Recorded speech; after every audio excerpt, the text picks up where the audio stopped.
Hello students, स्वागत है आप सभी का आपके अपने यूट्यूब चैनल जीएसएम में। मैं कल्पना तिवारी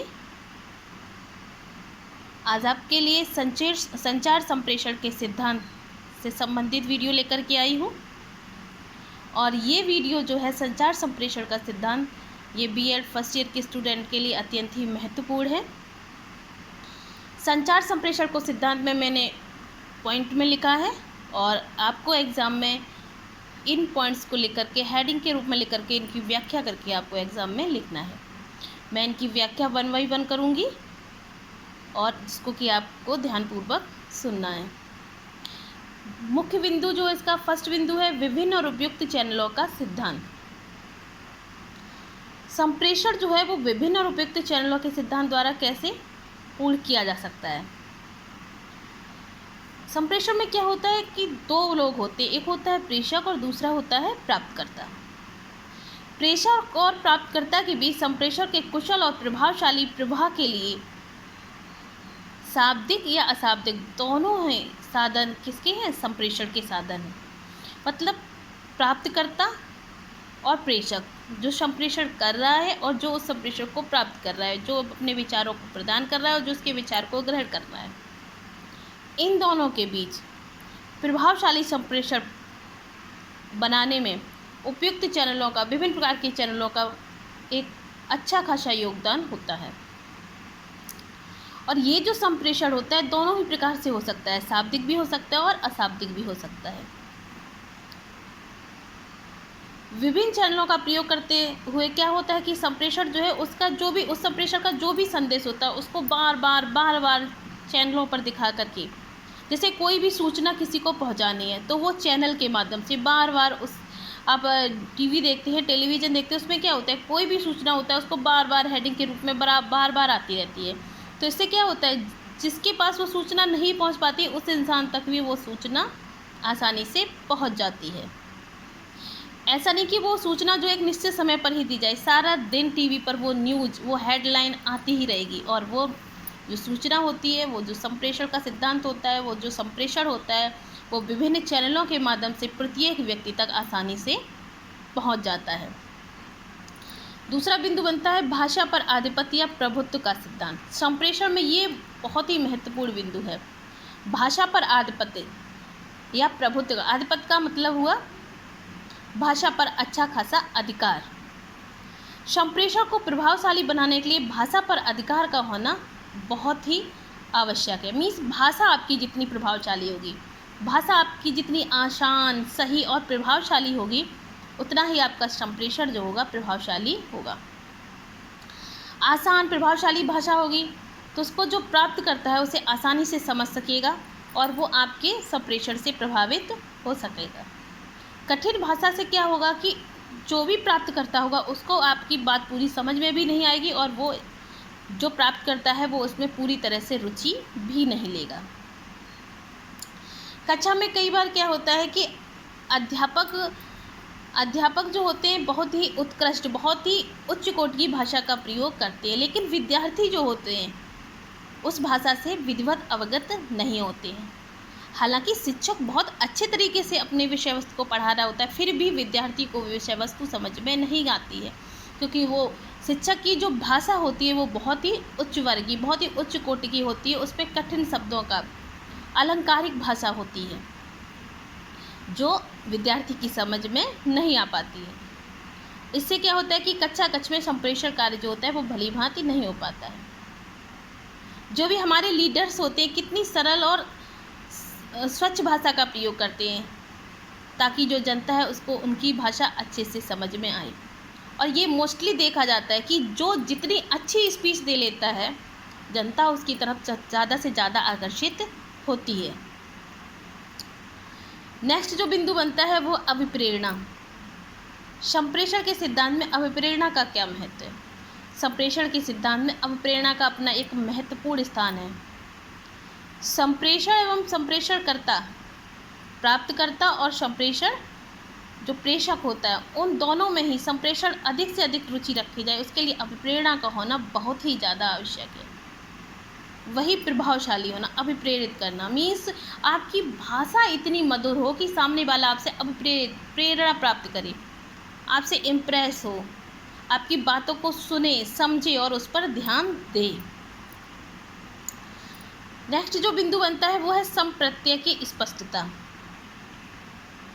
संप्रत्यय की स्पष्टता जो है वो प्रभावशाली संप्रेषण के लिए आवश्यक है।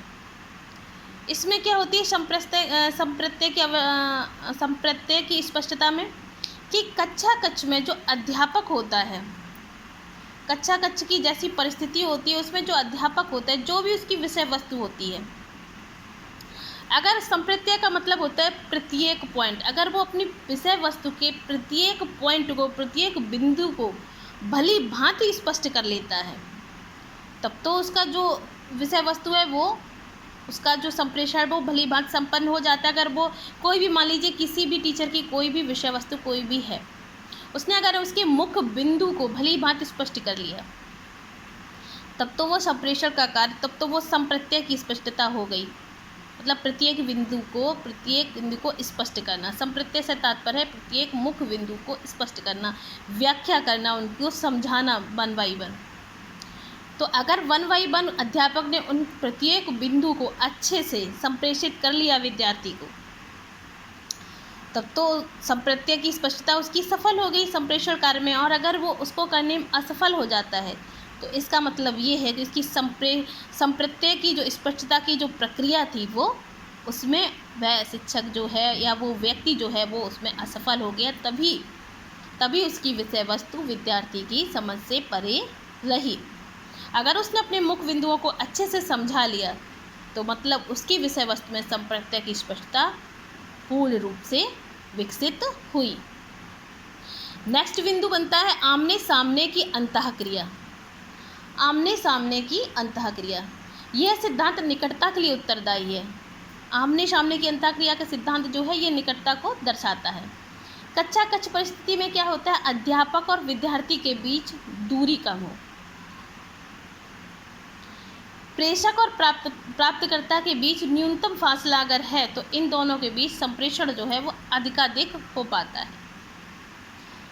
यदि कक्षा कक्ष में अध्यापक और शिक्षक के बीच बहुत अधिक दूरी है तो ना तो उसकी आवाज़ उस तक पहुंचेगी, ना ही वो उसके हाव भाव को समझ सकेगा और ना ही शिक्षक उसको समझाने में रुचि ले पाएगा।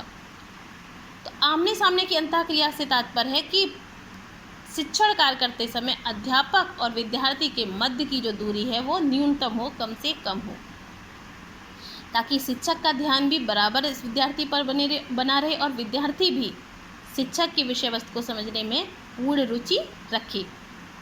नेक्स्ट पॉइंट बनता है उपर्युक्त हाव भावों का सिद्धांत। उपर्युक्त हाव भावों का सिद्धांत। उपर्युक्त हाव भाव से तात्पर्य है कि संकेतात्मक भाषा, वैसे ही हाव भाव हो। संप्रेषण प्रक्रिया में उचित हाव भाव का एक महत्वपूर्ण स्थान है। हाव भाव जो होते हैं, हाव भाव, एक शिक्षक के हाव भाव जो होते हैं वो संप्रेषण प्रक्रिया को और अधिक रुचिपूर्ण बना देते हैं और अधिक प्रभावशाली कक्षा कक्ष में बना देते हैं। जैसे कि मान लीजिए उदाहरण के तौर पे शिक्षक को बताना है बच्चों को कि जो हमारी पृथ्वी है वो गोल है और उसने ऐसी मुँह से बता दिया। अगर उसी चीज़ को वो हाव भाव से बताता है कि मतलब लिखित रूप से ब्लैक बोर्ड पर भी बताता है, उसके पास कोई भी चीज़ है उसको दिखा करके बताता है कि इस प्रकार की गोल है, तो बच्चों को क्या है कि लिखित रूप में भी समझ में आएगी, बोल के भी समझ में आएगी और उसके हाथों से उसने जो भी क्रिया करके दिखाई है उससे भी उसको भली भांति समझ में आ जाएगा। तो हाव भाव जो हैं शिक्षण कार्य में बहुत अधिक प्रभावशाली संप्रेषण प्रक्रिया को बनाते हैं। नेक्स्ट पॉइंट बनता है सहायक वातावरण का सिद्धांत। सहायक वातावरण का मतलब है सही संप्रेषण प्रक्रिया। सहायक वातावरण से तात्पर्य है सही संप्रेषण प्रक्रिया। इसमें क्या होता है, जैसे जब संप्रेषण प्रक्रिया हो रही हो तो वह स्थान जो है उसमें अधिक शोर ना हो, मतलब शांतिपूर्ण स्थान हो जहाँ पर शब्द स्पष्ट रूप से बच्चों तक पहुँच पा रहे हों और जहाँ का वातावरण जो है वो शुद्ध हो, साफ हो, लाइट की उचित व्यवस्था हो, और जो शिक्षक है उसके जो उच्चारण है, उसके जो शब्द है वो स्पष्ट हो, मतलब, और बच्चों के बैठने का उचित स्थान हो, उचित दूरी हो, प्रकाश की व्यवस्था हो, सहायक सामग्री का प्रयोग हो, और वहाँ का वातावरण जो है वो भी शांतिपूर्ण हो, उचित वातावरण हो एक शिक्षण कार्य के लिए। जब वातावरण अच्छा होगा तो संप्रेषण प्रक्रिया भली भांति संभव हो जाएगी। कक्षा कक्ष में इन सारी चीज़ों को बहुत ही ध्यान देने की आवश्यकता होती है। नेक्स्ट पॉइंट बनता है योग्यता का सिद्धांत।